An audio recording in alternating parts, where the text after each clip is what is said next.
Hey friends, so in this week's message, we are going to talk about patterns, which we talk about on this channel a lot, it seems, but there's a reason for that. And that reason is people's patterns are probably the best way to predict their behavior. I am a firm believer in the fact that, yes, words are very easy to say and often meaningless. That's why you should always pay attention to people's actions over and above their words pretty much all the time. But you know, sometimes actions can be faked too. Sadly, some people are very good at playing whatever role they have to in order to get what they want. They can pretend to be something different than what they are if it'll benefit them. But people's patterns, those never lie. And that's why I always say that those are what you really need to watch. So with that said, when you first enter into a relationship of any kind with someone, whether it be romantic or platonic, you are generally getting that person on their best behavior. It's sort of like they're wearing a mask of sorts, one that covers up anything that might be unpleasant or turn you off, for lack of a better term. This is perfectly normal, by the way, and most of the time this is actually subconscious. They're not doing it intentionally or to deceive you. It's just that, well, you know how it goes. Everyone tries to present themselves in a positive manner in the early stage of any relationship or interaction. First impressions matter and all that, right? Plus, when relationships are newish, it's a lot easier for people to walk away from them. There's not a bunch of time invested, there's no deep, complicated feelings, and so on. When people have flaws, which we all do, they are usually, you are usually very aware of that, and it's natural not to want to lead with that. I mean, nobody shows up for a job interview looking completely disheveled, wearing the same clothes that they've been in for 2 days. Nobody shows up for a first date at a nice restaurant looking that way either, or losing their temper at the server because they forgot to bring them a fork, right? I mean, maybe some people behave like that, but there's probably not going to be a second date there. Anyway, the point is, we usually keep our flaws, no matter how raging, to a dull roar, or completely to ourselves in this new stage of any kind of relationship, personal or professional. But when that is a performance, it can be difficult to sustain. Think of it like watching a stage production where the actors are all wearing masks. Eventually, the show's going to be over. They're going to have to take that mask off, and you'll see the person's real face.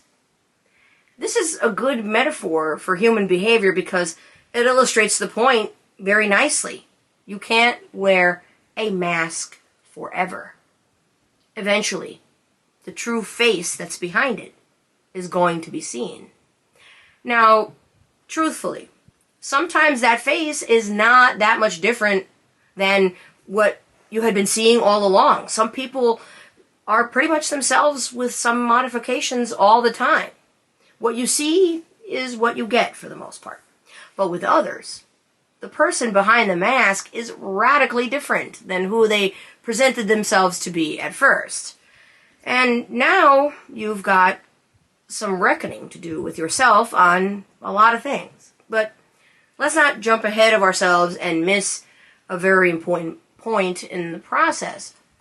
Even with some kind of mask on, people's patterns and cycles are still there, and they're still there trying to tell you the truth. You just have to be willing to look at it, and a lot of times we aren't. I'll give you an example of what I mean. Almost everyone has a friend or two who never seems to have luck with romantic relationships. They never last for more than, say, a year or two. They're always getting dumped or have to leave the relationship themselves because the other person did something hurtful or whatever. And look, by the time you reach adulthood, we have all had relationships where things just don't work out for whatever reason. So this is not a condemnation of the fact that life is life, and sometimes it just doesn't go the way that we plan.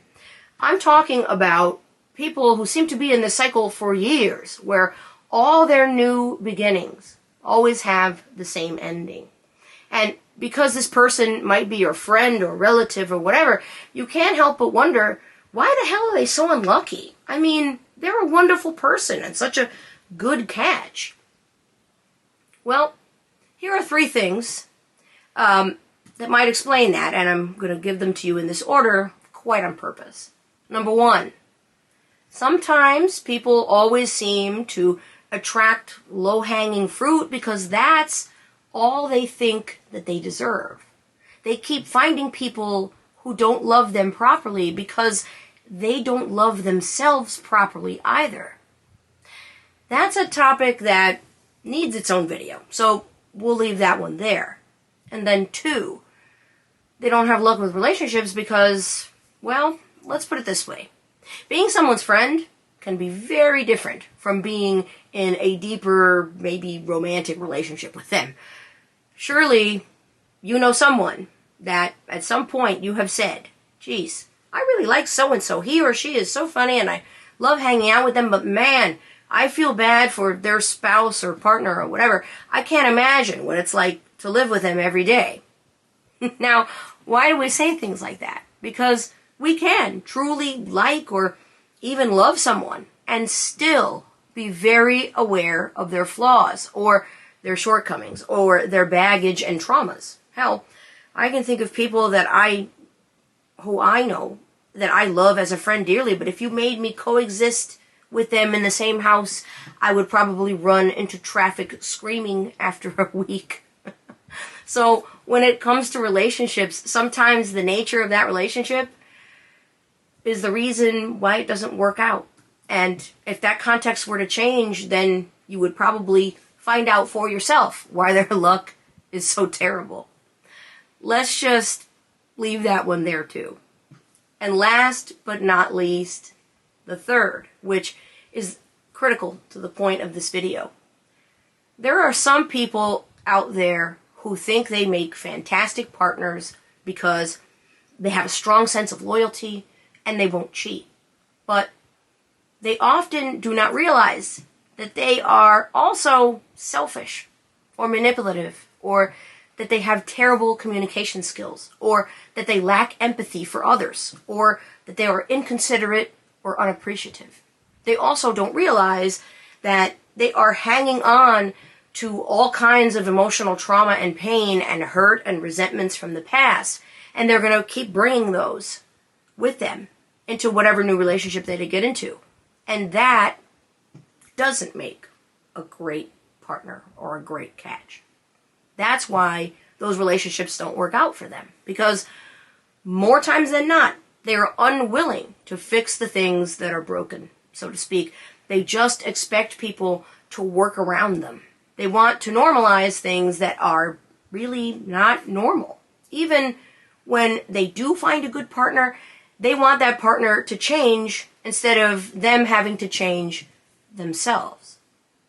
So, in other words, they would rather lose you than break the unhealthy patterns that have been the reasons that their other relationships didn't work out either. They would rather lose you than be accountable for how they behave. They would rather lose you than be honest about what they have done to you or how they treated you. They would rather lose you than admit that they are part of the problem. And let's face it, sometimes they're the whole damn problem. They would rather lose a whole relationship than an argument.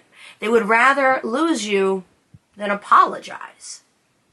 They would rather lose you than be vulnerable enough to feel their feelings so they can heal or be willing to work on their emotional unavailability.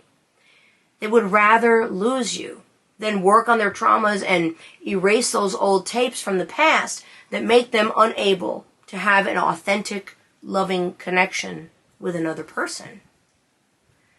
They would rather lose you than change anything so they can have a healthy relationship with you. So sometimes they'll leave you. often saying things like, "You're too good for me," or "You deserve better." They ain't lying about that last part. You do. Nobody deserves to be 25% loved or half loved or whatever capacity they're offering. You definitely deserve to be loved better than that.